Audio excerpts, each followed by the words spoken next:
যে তোমাকে সময় দিল, সে তোমাকে তার জীবনের একটা অংশ দিয়ে দিল। গাছের চারায় যেমন ঠিকমতো জল না দিলে গাছ মরে যায়, তেমন করেই সময় না দিলে যে কোনো সম্পর্কই রং হারিয়ে ফেলে। মানুষ টাকা দিয়ে কিনে দামি ঘড়ি উপহার দিতেই পারে, কিন্তু সময় সবাই দিতে পারে না। অথচ মানুষ জানে না যে সময়ের চেয়ে মূল্যবান উপহার আর কিচ্ছু হতে পারে না এই গোটা পৃথিবীতে। তোমাকে আমি সময় দিচ্ছি, মানে তোমাকে বুঝিয়ে দিচ্ছি সবার আগে তুমি আমার কাছে গুরুত্বপূর্ণ।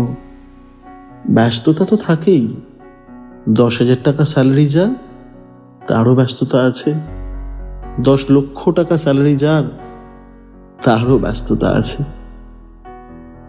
তবুও এই ব্যস্ততার মাঝেও তোমাকে একটা টেক্সট করা অথবা ফোন করে দুপুরে খেয়েছো কিনা জিজ্ঞাসা করার মানে আমি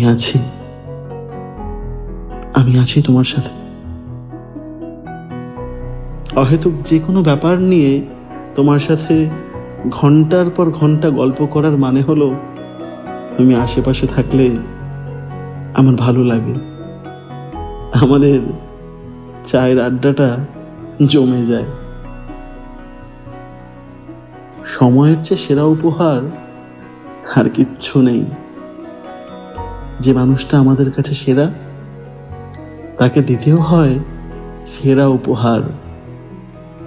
সময় খুব গুরুত্বপূর্ণ। এই সময়ের অভাবে কত সম্পর্ক ভেঙে টুকরো টুকরো হয়ে গেছে। আসলে সময় হলো সিমেন্ট বালির মতো, প্রয়োজনের চেয়ে কম দিলেই সম্পর্ক ভেঙে চুরে ধসে একেবারে শেষ হয়ে যায়।